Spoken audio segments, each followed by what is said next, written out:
There's no shortage of quality quilt makers from Macon County. Judges at the most recent Tennessee State Fair found that out. 3 ladies from Macon County won individual awards at the state fair, including Red Boiling Springs' Dorothy Hollis, who won the prestigious Golden Needle Award. My mother quilted all the time, so I would want to quilt. And she would give me these scraps to make my little quilts for my playhouses. Dorothy Hollis first fell in love with quilt making when she was only 6 years old. Through the years, she's made a variety of quilts. She made this quilt when she was a member of the Red Hat Society. She also loves this quilt, which features dolls in different colors. Being sure when you're cutting the quilt out to cut it directly by the patterns. If you don't, it won't all go together right. It's more or less a hobby for me, which I've enjoyed using them also for comfort, keep us warm, but it's relaxation and therapy for me. When I sit down, gonna watch TV or do something like that, I have my quilt box sitting beside of me, I pick it up, and it just relaxes me. Talk about entering the fair this year. You have an interesting story about the quilt that you entered into the Macon County Fair. Yes.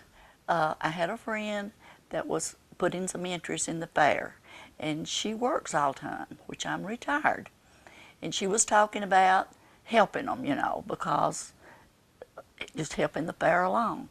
So it kind of made me feel bad, because I thought, well, here I am all the time, and I could enter some things too.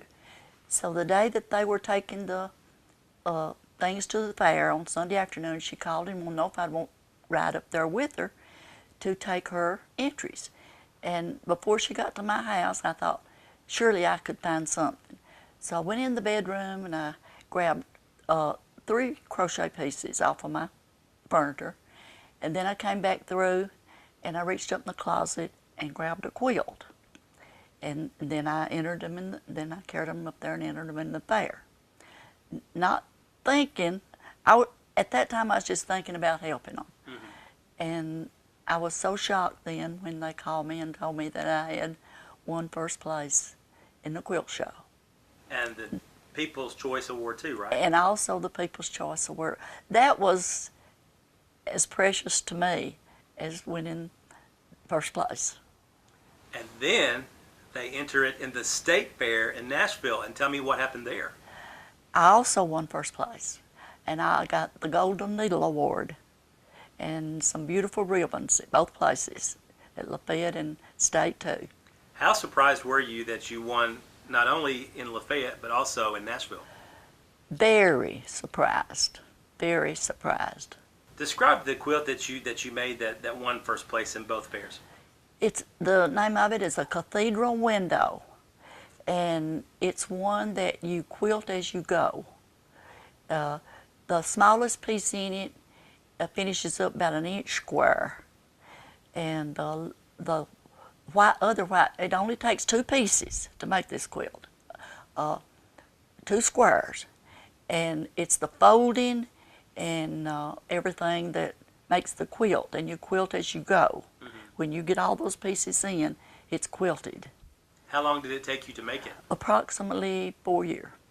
So do you ever lose patience? I don't lose patience, because if I get tired, I lay it back, wait a while, pick it up again. It's just, I keep one started all the time, just so I'll have something to pick up and do.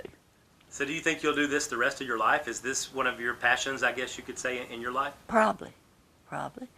My mother lived to be 97 years old. She never quit quilting.